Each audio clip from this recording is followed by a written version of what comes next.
Muy bien, lección 73, imperfect tense, o en español se dice el pretérito imperfecto. Vamos a comenzar.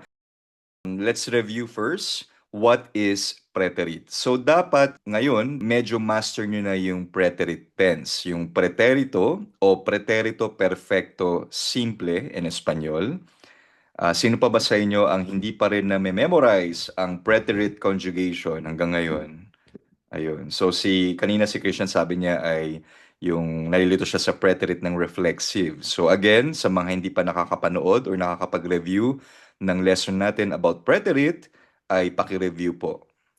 Ayun. Mahalaga po na ma-memorize natin itong preterito o preterito perfecto simple. So again, this tense, preterite tense, is used to talk about completed actions in the past. So ang keyword ay completed. Ginagamit ang preterite kapag tapos na ang action, may clear ending, at usually may time expression. So i-review muna natin ngayon yung preterite kasi kailangan nyo munang ma-master yung preterite para maunawaan ninyo ano ba ang pagkakaiba ng preterite at imperfect. Kasi pareho yang nasa past. So, sa preterite, meron tayong mga common time markers o mga keyword na minsan ginagamit natin na nagbibigay ng clue na preterito o preterite simple or preterito ang gagamitin natin na verb. So these expressions usually indicate completed actions in the past. Ano-ano ba ito? O review natin. Ayer, kahapon. Anteayer, makalawa, the day before yesterday. Anoche, kagabi. La semana pasada, nakaraang linggo. So, pasado, pasada ay last. So, nakaraan. El mes pasado, nakaraang buwan. El año pasado, nakaraang taon. Hace más tiempo.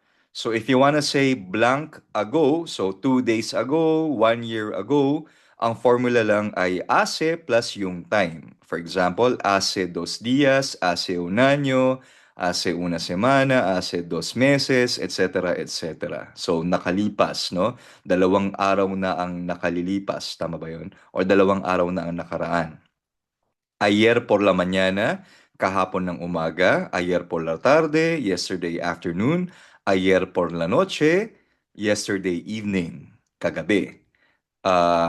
Kahapon ng gabi or anoche. So ayer por la noche or anoche. Entonces, then or noon. Pakibasa nga itong first part ng ating time markers. Michael, por favor.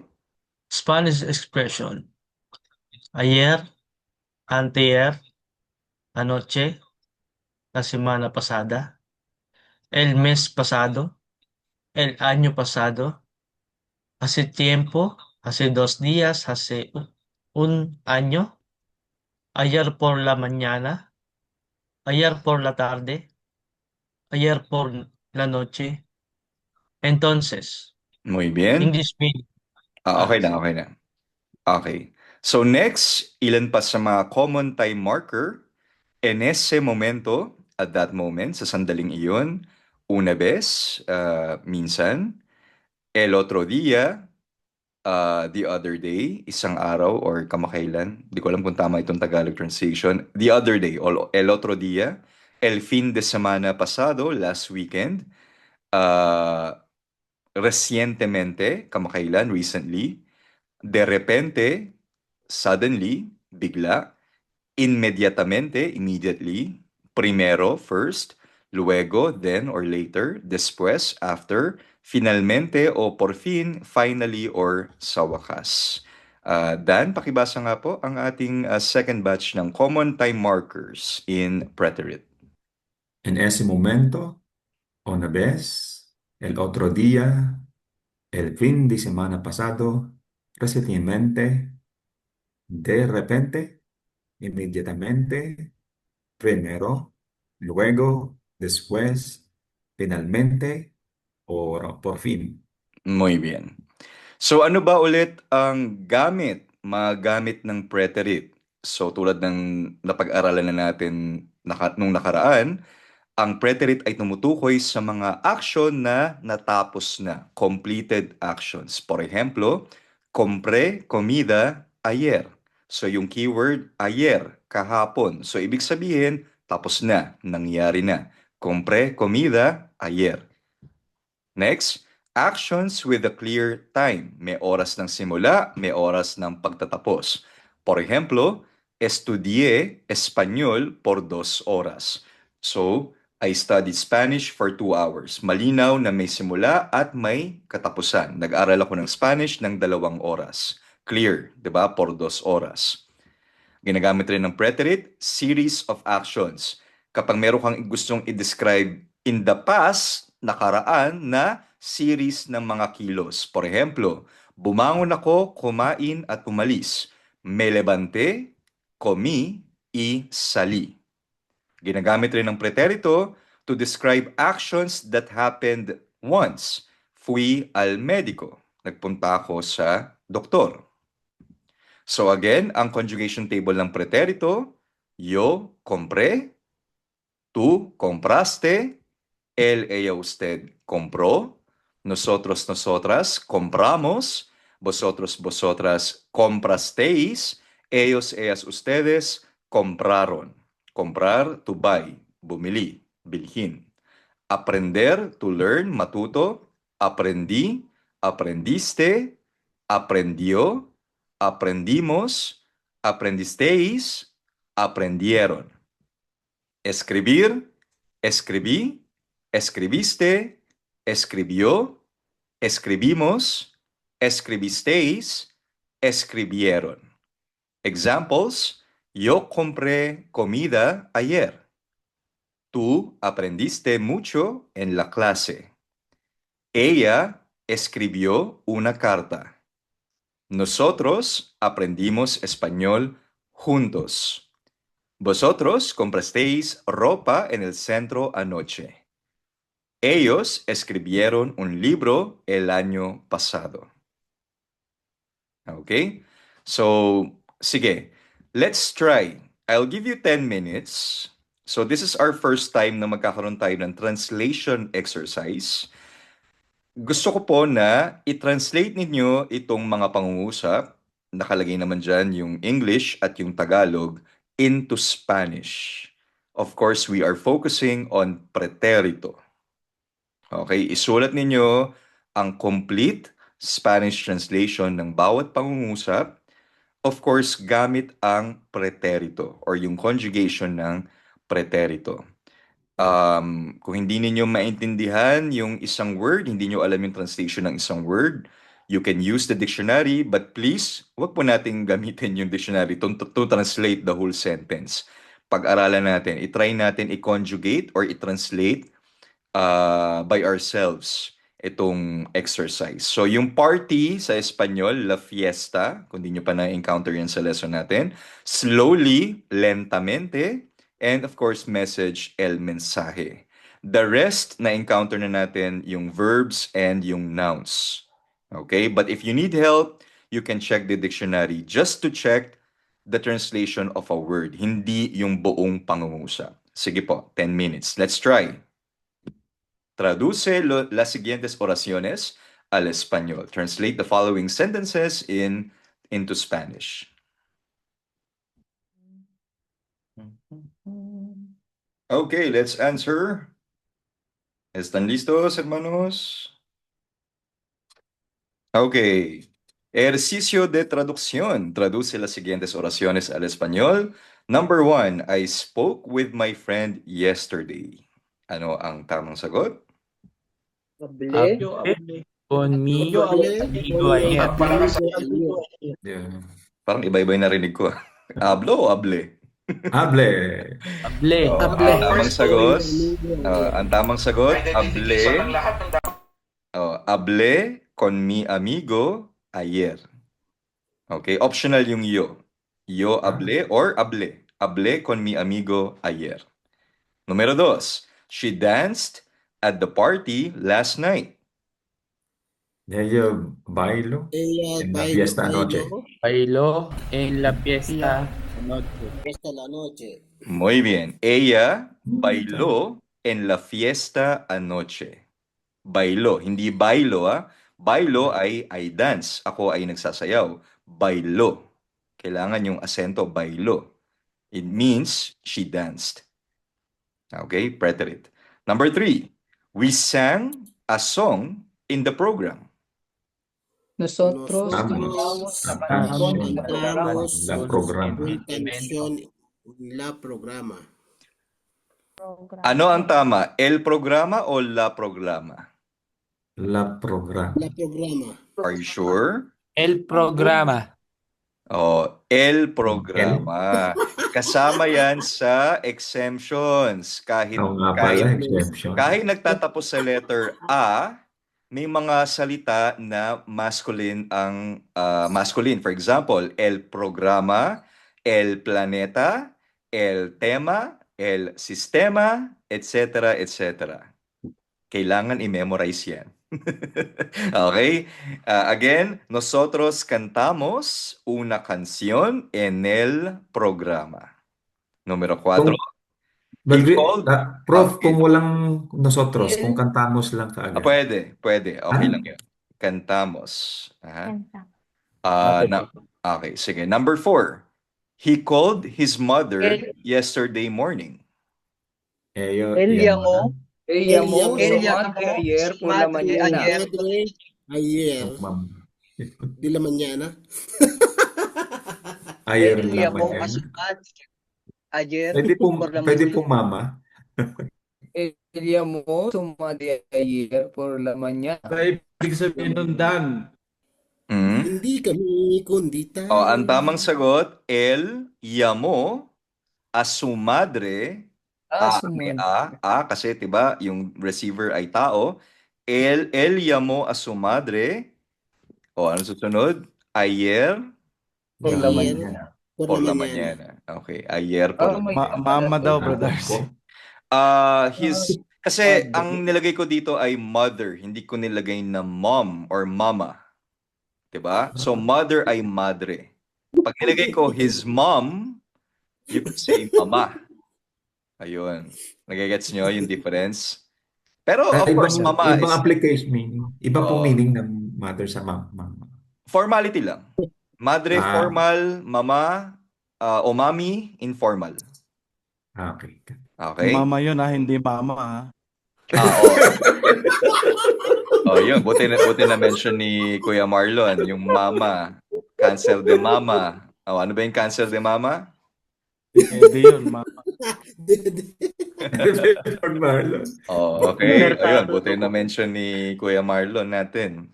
Number 5. They ate at the restaurant. Kumain sila sa restaurant. Ellos comieron al restaurante. Ellos comieron Al restaurante. en el restaurant. Mali na naman ako. Okay. Numero 6.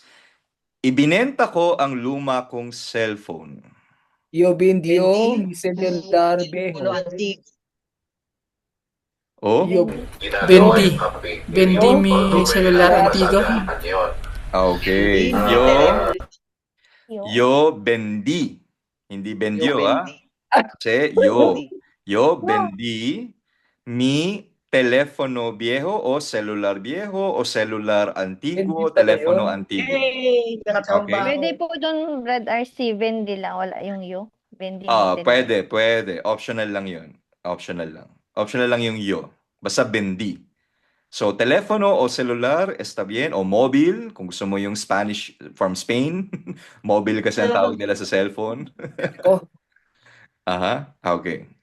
Okay? 7. Pwede po yung nauna yung Antigo kaysa sa cellular. Meron Hindi kasi tayong lang lesson sa dyan cellular. kapag pwede naman maintindihan ka naman, pero magkakaroon tayo ng lesson sa pagkakaiba pag nilagay natin sa unahan at sa dulo. Por ejemplo, un viejo amigo at un amigo viejo, ang pagkakaiba nun, un viejo amigo matagal ng kaibigan. Okay, for example, kaibigan mo na siya for 20 years. Un amigo viejo, literal na matanda, matandang kaibigan, 80 years old. Nakita mo yung difference? Pag nilagay mo sa dulo minsan ng adjective, ang ibig sabihin nun literal. Okay? Pag nilagay mo sa umpisa yung adjective, ang ibig sabihin nun ay metaphorical. Ganon. Nagigets mo Parang yung may difference? value. So, ganun yun. So, maintindihan naman tayo nun kung pag sinabi mong antiguo telepono or antiguo cellular, pero parang sinasabi mo nun, old model. Nagigets mo? Opo. Hindi siya old na parang matagal mo nang ginamit. For example, Nokia 3210 na na bago lang, na nasa package pa pero 3210, you can say un viejo celular, un viejo telepono kasi old model na siya. Pero yung un telepono viejo, ang ibig sabihin nun, 10 years mo nang ginagamit yung phone. Luma na siya, may scratches na siya, etc. Nagigets mo yung difference, yung subtle difference? Pag nilagay mo sa unahan or pag nilagay mo sa dulo, nakikita mo yung difference niya, Percy? Opo. Okay? Okay po. Sige. Next. You two drank coffee yesterday. Uminom ka ng kape kahapon. Tú bebiste Este el ayer. ayer.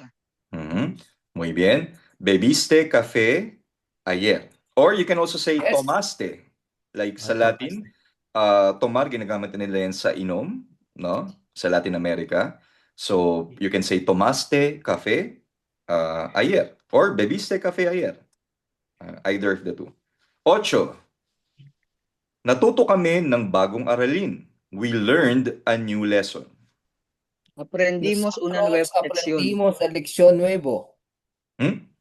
La lección. Feminine, Aprendimos- masculine. Mali. Aprendimos una nueva lección. Muy bien. Aprendimos una nueva lección. Una pala Correcto. 9. She opened the door slowly. Slowly, lentamente, or despacio. ¿Cómo se dice en español? Ella abrió la puerta lentamente. Ella abrió la puerta lentamente. Y por último, Lentamente. Kung 10, dispasyo po, Brad RC, pwede po ba? despacio, wala ng con. Opo, dispasyo. Pwede yun. Número 10, Ellos Ellos recibimos recibieron el mensaje. ellos recibieron el mensaje. Muy bien. Yes. Okay, ilan ang naka-10? Wala. Walang naka-10? Si John, naka-10 ka ba dyan? Percy, John lang yata Rel, eh. Elmer, 9. 7 lang po. Mga Mali alam yung mo ano eh. Pakibasa nga, Percy, ang ating mga tamang sagot, por favor. Hablé con mi amigo ayer. Mhm. Ella bailó Bailo. en la fiesta. Ella bailó en la fiesta anoche. Nosotros cantamos una canción en el programa.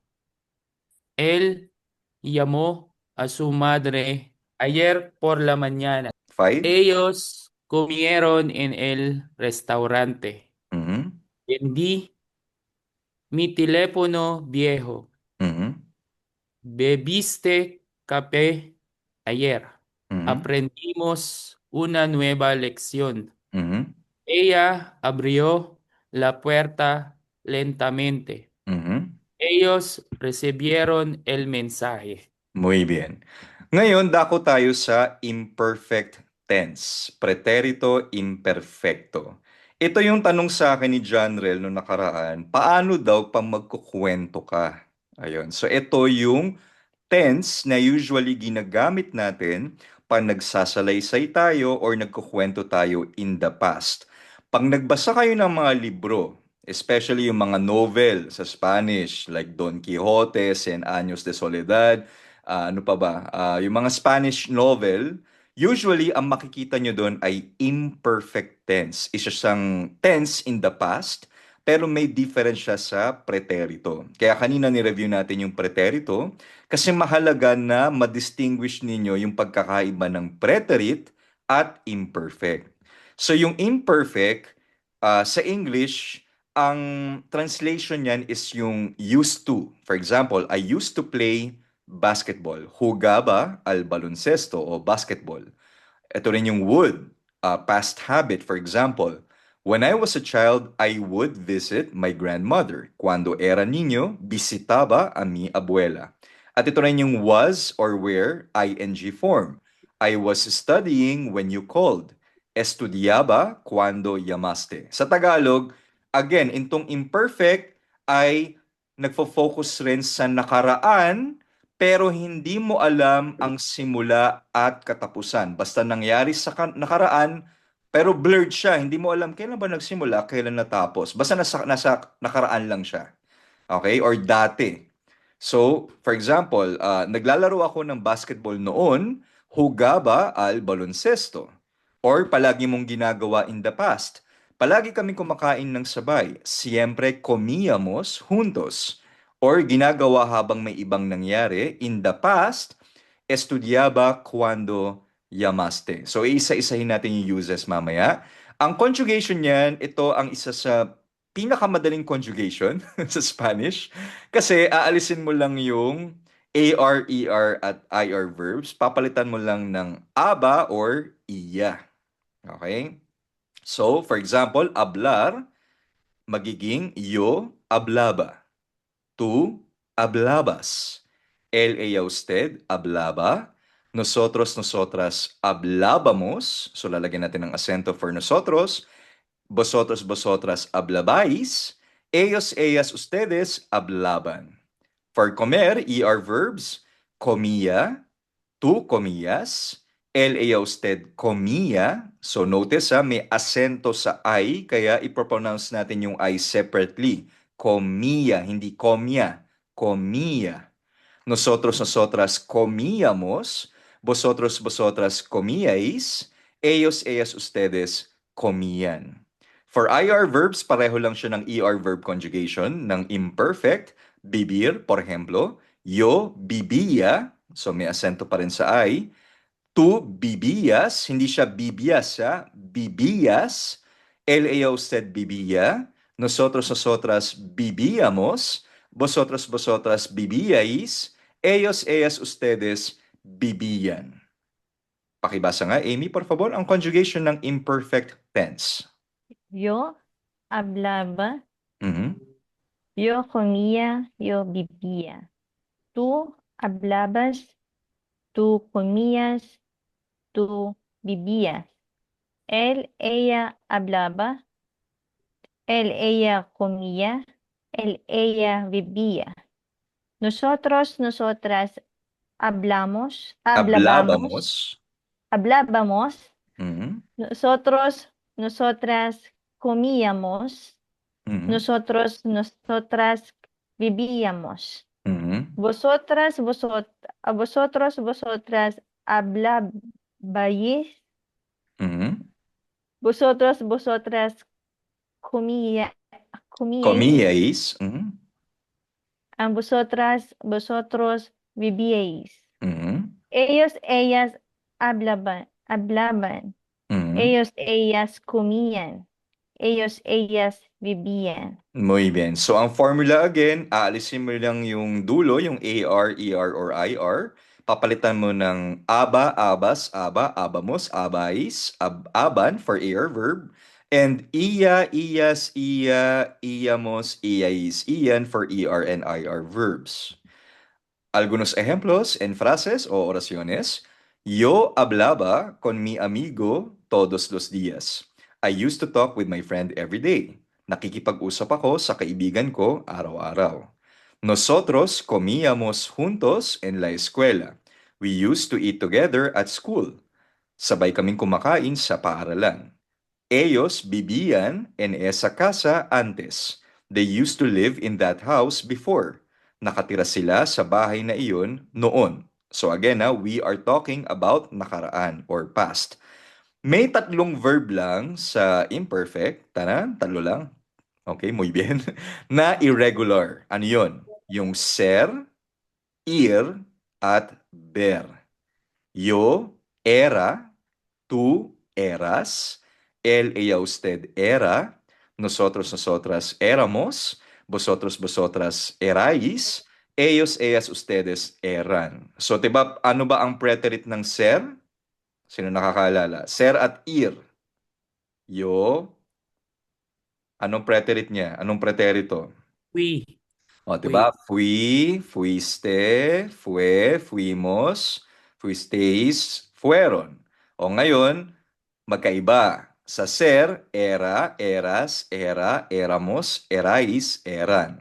Pag ir or to go, iba, ibas, iba, ibamos, ibais, iban. At yung ber, to see, veía, veías, veía, veíamos, veíais, veían. Por ejemplo, yo era muy tímido cuando era niño. Mahiyain ako noon nung bata pa ako. Nosotros íbamos al parque todos los domingos. Pumupunta kami sa parke tuwing linggo. Ella veía la televisión por la noche. Nanonood siya ng telebisyon sa gabi. Okay? Yung haber, no? Diba napag-aralan natin yung I, H-A-Y, I, there is, there are, at sa preterite ay ubo, H-U-B-O, there was, there were.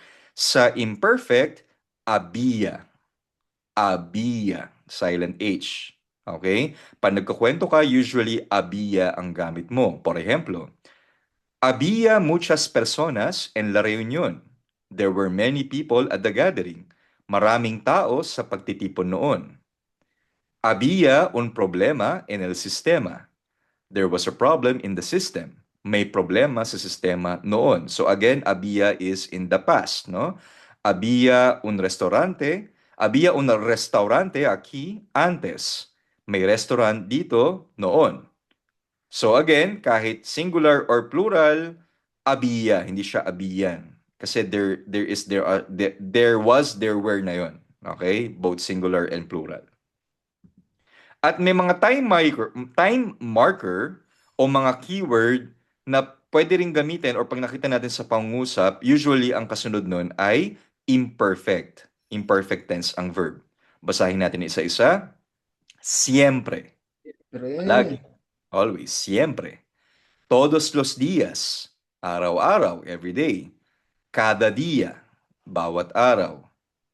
A menudo. Madalas. Isa ring term ng madalas, frecuentemente, generalmente, usually or karaniwan, normalmente, normally, a veces, sometimes or minsan, de vez en cuando, paminsan-minsan, antes, before, cuando era niño, so, ayun no, era, noong bata pa ako, when I was a child, en ese tiempo, at that time, en aquellos años, noong mga panahong iyon, in those years, mientras, while, or habang, mientras tanto, meanwhile, samantala, todo el tiempo, all the time, buong panahon. O, Christian, pakibasa nga ang ating mga time marker sa imperfect tense. Apo. Common time markers in perfect tense. Siempre, todos los días, cada día, a menudo, frecuentemente, generalmente, normalmente, a veces, de vez en cuando, antes, cuando era niño, en ese tiempo, en aquellos años, mientras tanto, todo el tiempo. Muy bien. So ano ba ang gamit ng imperfect? Uses of the imperfect tense. Oh, okay? So number 1, again, habitual or repeated actions. Paulit-ulit na action sa nakaraan. Ginagamit kapag regularly ginagawa mo itong action sa nakaraan. Huwag kakalimutan, nakaraan, past. Por ejemplo, almorzábamos juntos cada día. Almorzar, magtanghalian. Okay? Diba sa Tagalog kasi yung almuerzo yung sa Tagalog almusal ay agahan, diba? Breakfast.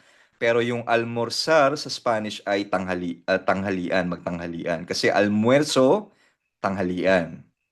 Okay? So almorzábamos juntos cada día. kumakain kami ng tanghalian ng magkasama araw-araw.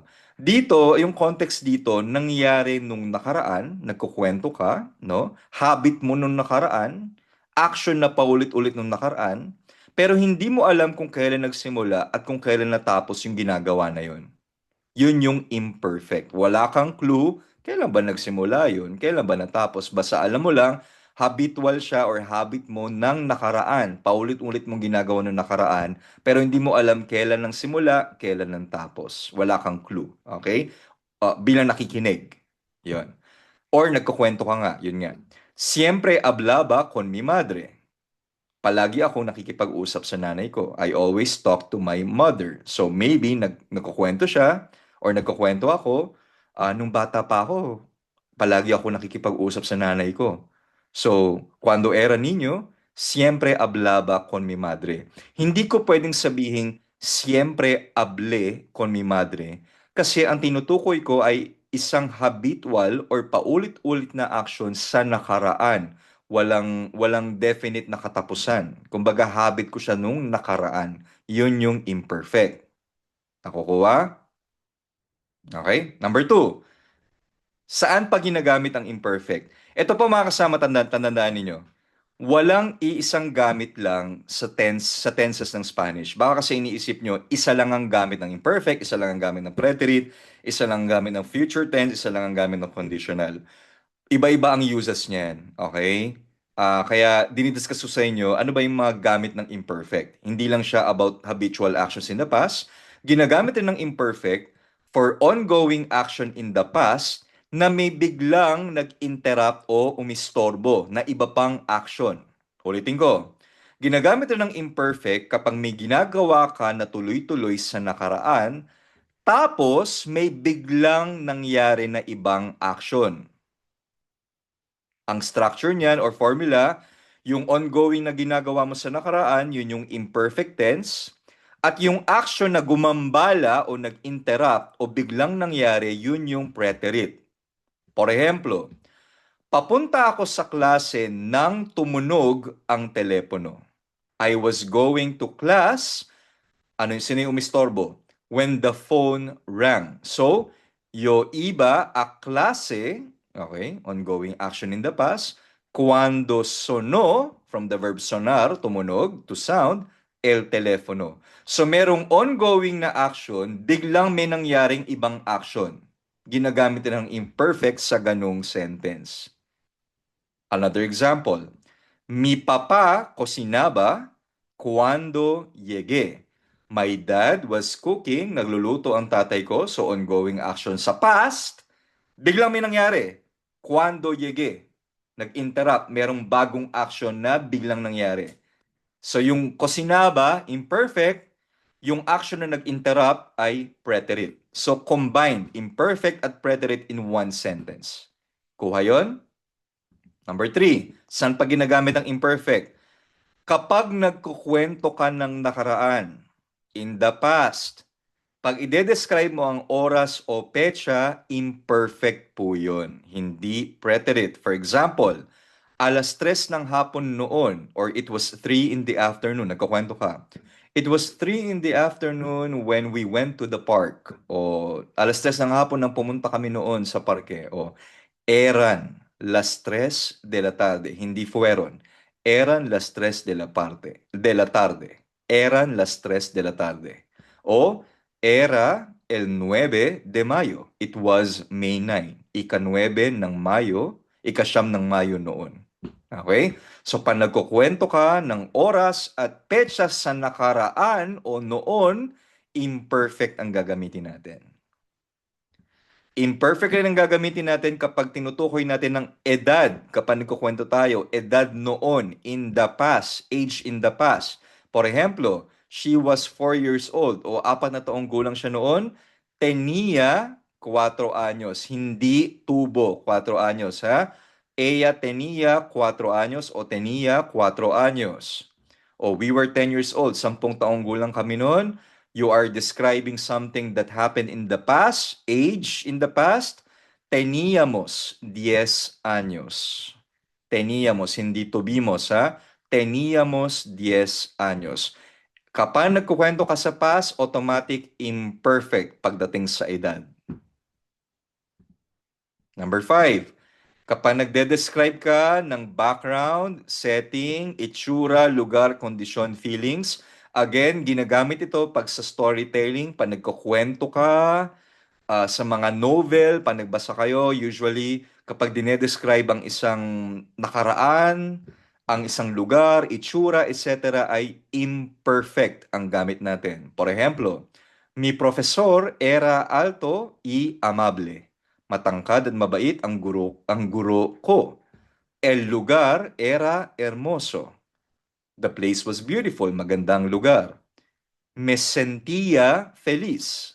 Diba? Ang plural, me siento feliz. Pag gusto mo sabihin, I felt happy in the past, me sentía feliz. Quería cambiar mi vida. Gusto kong baguhin ang buhay ko. I wanted to change my life. Okay?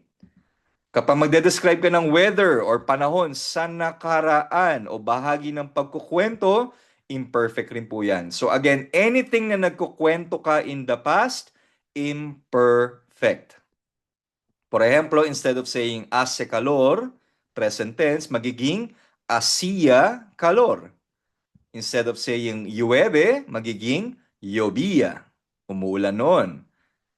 Nebaba, niebe or nagnyenyebe. It was snowing or nagnyenyebe noon. Oh. O instead of hay un restaurante aquí, there is a restaurant here, gagamitin natin yung imperfect to describe the past, existence in the past, había. So, ibig sabihin niyan, there was, there were, o may, o mayroong noon. For example, había un restaurante aquí. There was a restaurant here. Había. Kaya nga diba yung once upon a time, ano bang translation nung, diba nagkukwento, yung mga fairy tale? Once upon a time, había una vez. Basahin niyo yung mga kwento ng fairy tale. Ang unang mababasa mo doon, había una vez. There was once upon a time. Ayun. Okay? So again, ang pagkakaiba ng ang imperfect, ang tawag sa Spanish ng imperfect ay preterito imperfecto. Ang preterite naman ay preterito perfecto simple. Okay? So imperfect, ginagawa dati, nakasanayan, paulit-ulit na action in the past, no? Imperfect, walang tiyak na simula o katapusan, usually sa storytelling, background o description, ongoing action na ginagawa noon, at ito yung used to, was doing sa English. Yung preterite naman, preterito perfecto simple, isang beses lang nangyari. Isang tapos na aksyon. May malinaw na simula at katapusan, pangunahing pangyayari, bigla ang nangyari at natapos, ito yung did or happened. So again, example, ongoing action, then another action interrupted. Veía la tele cuando llegó mi amigo. O nanonood ako ng TV nang dumating ang kaibigan ko. So veía, ongoing action, then biglang may action na nag-interrupt. Llegó, natapos na action, preterite. So kung papakitaan ko kayo ng graph, ito yung brief overview ng pagkakaiba ng preterite at imperfect. So kung mapapansin niyo, yung preterite may tuldok sa past, meaning completed siya. Natapos, may simula, may katapusan, clear na tapos na. 'Di ba? Like yung kanina, yung mga time marker natin, ayer, hace 2 semanas, tapos na yun eh, anoche, clear na tapos na yung action. So kaya dot lang siya. Pero yung imperfect, hindi mo alam kung kailan natapos, kung kailan nagsimula, basta ang alam mo lang, nakaraan siya. Okay? Kaya yan, mahaba siya na nasa nakaraan. Pwedeng ongoing or habitual action sa nakaraan. Yun yung imperfect. Nakukuha niyo yung difference, mga kasama? Yes po. Noted po. Kuha na? O sige, exercise, 5 minutes. Completa las oraciones con la forma correcta del verbo en pretérito imperfecto. O sige. 5 minutes. Bigyan ko kayo ng 5 minutes. 2 exercises and we're done. Okay? So ngayon, itong first exercise, pakilagay ang tamang conjugation ng pretérito imperfecto. Go.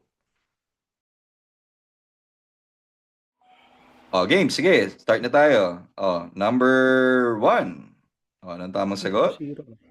Yo hablaba con mi amigo todos los días. Okay. Yo hablaba con mi amigo todos los días. 2. Nosotros Nosotros comíamos juntos en la escuela. Okay. Nosotros comíamos juntos en la escuela. Número 3. Ella vivía en esa casa Ella antes. vivía en esa casa antes. Ella vivía en esa casa antes. Siguiente. 4. Tú Tú vivías bebías café café la por la mañana. mañana. Tú bebías café por la mañana. Siguiente. 5. Ellos Ellos aprenda español en la clase. aprendían español en la clase. Aprendían. Ellos aprendían español en la clase. 6. Yo, Yo leía yo leía libros libros por la por la noche. noche. Yo leía libros por la noche. 7. 7. Nosotros Nosotros trabajábamos en la oficina. Trabajábamos Nosotros trabajábamos. Trabajábamos en la en la oficina. Medyo nakakabulol siya, no? Trabajábamos en la oficina. Next, 8. Él Él abría abría temprano. la tienda temprano. Él abría la tienda temprano. 9. Vosotros escribíais Ujú. cartas a la familia. Vosotros escribíais cartas a la Cartas familia. a la familia. 10. Ellas Ellas bailaban en la fiesta.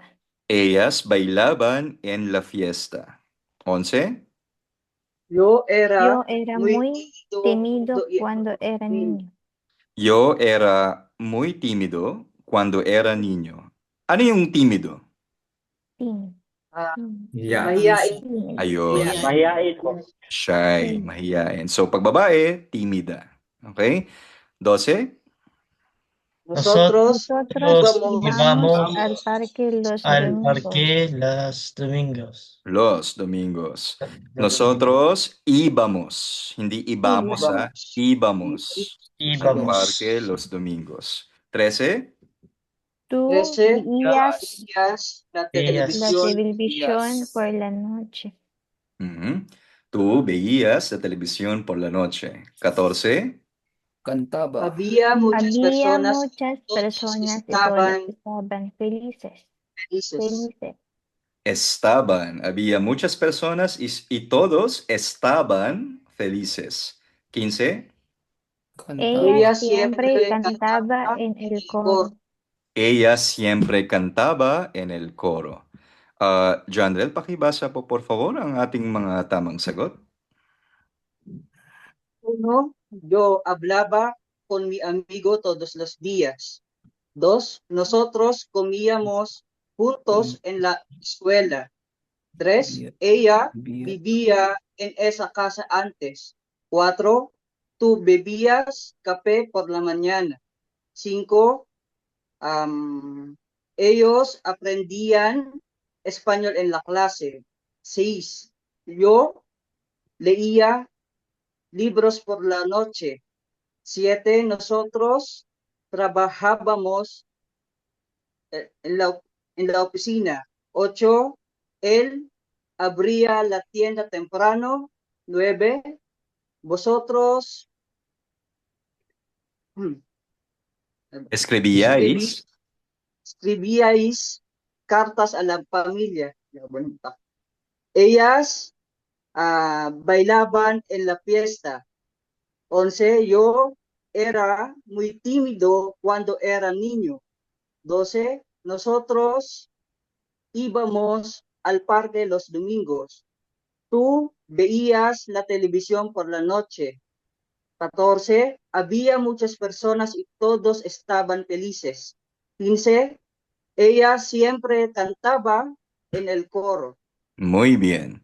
Ahora, last exercise natin. Ngayon naman, completa las oraciones con la forma correcta del verbo en pretérito o imperfecto.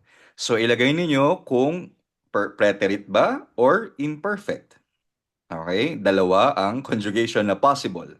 So, tingnan ninyo maigi. Depende yan sa time marker, depende sa context. I'll give you 5 minutes. Sige po.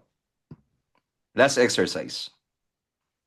Again, pretérito o imperfecto. Two tenses ang possible. Okay, sige. Sagutan natin, mga kasama. Nasabi ko. Number 1. Ano ang tamang sagot? Ayer yo blanc en ese restaurante. Kumi. Okay, ang tamang sagot, comí. Pretérito. Kasi yung time marker, ayer. Ayan, clue na natin yun. Número 2, cuando era niño, yo Hugaba. jugaba en el parque todos los días. 3, anoche ella Very.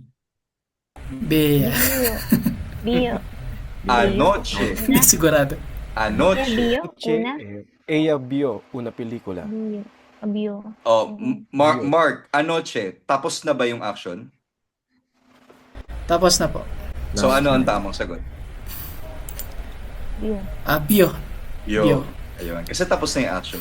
Anoche ella vio una película. 4. Siempre nosotros estudiamos. Estudiábamos. Estudiábamos. Estudiábamos. Estudiábamos. Okay. Estudiábamos. 5. Mientras yo blanc, él blanc.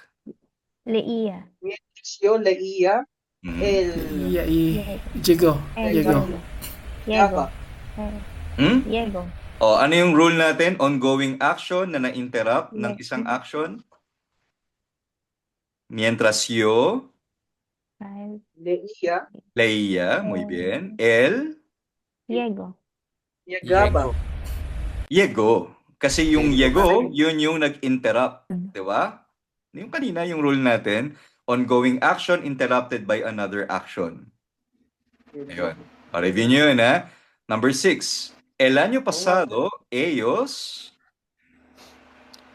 Vivían. Vivieron. el año pasado. Tapos na ba yung el año pasado? Vivieron. Tapos Vivieron. na po. Vivieron. Vivieron. Vivieron. Okay, siguiente. 7. Antes tú vivías. Vivías café. Dati, antes, tú bebías café todas las Todas mañanas. las mañanas. 8. De repente. Sonaba.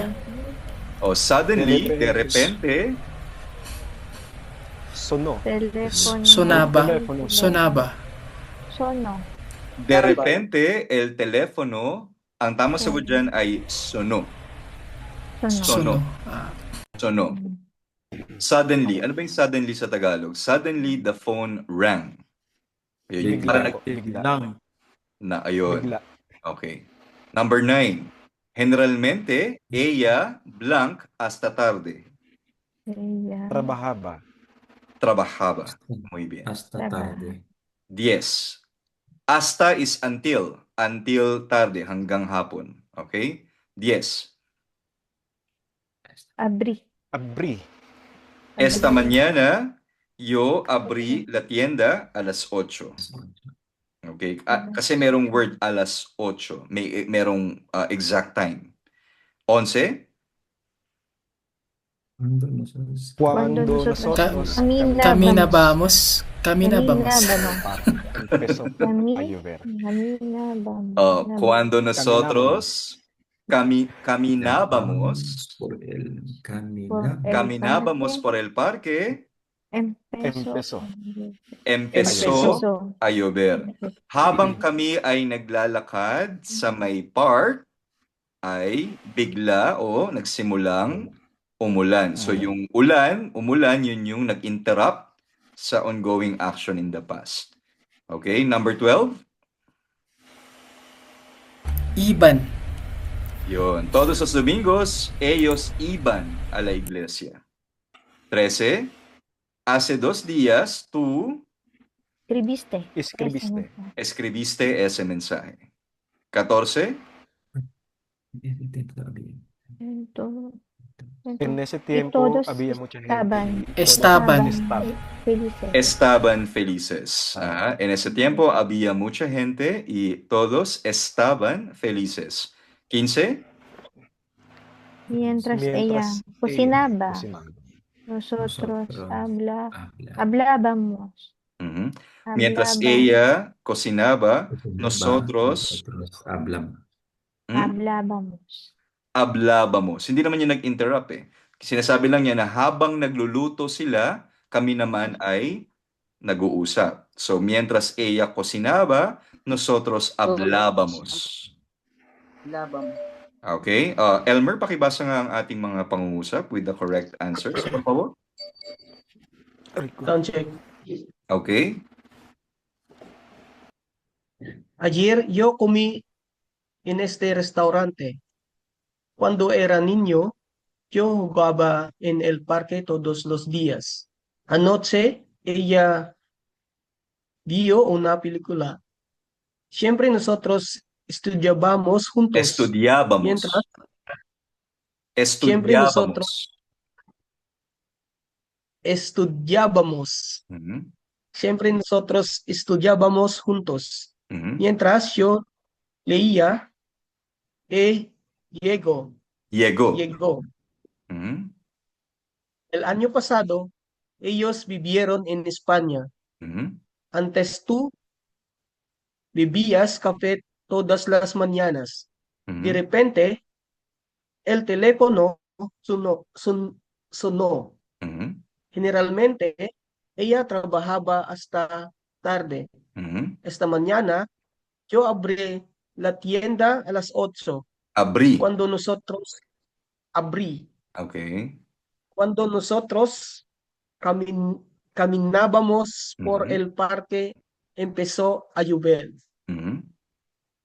Todos los domingos, ellos iban a la iglesia. Iban. Hace 2 días, iban. Ujú. Hace 2 días, tú escribiste ese mensaje. En el tiempo, había mucha gente y todos estaban felices. Mientras ella cocinaba, nosotros hablábamos. Mientras ella cocinaba, nosotros hablábamos. Hablábamos. Hablábamos. Muy bien. So again, no, importante na ma-master natin itong imperfect tense kasi kapag nagsimula na po tayong magbasa, sino ba mahilig sa inyo magbasa? Yung mga novel, ayan, kahit sa mga series kapag nagkukwento sila ng mga nakaraan o may flashback, usually imperfect tense ang ginagamit. So dapat maging familiar tayo sa imperfect tense and of course sa preterite. Okay? May tanong po kayo mga kasama?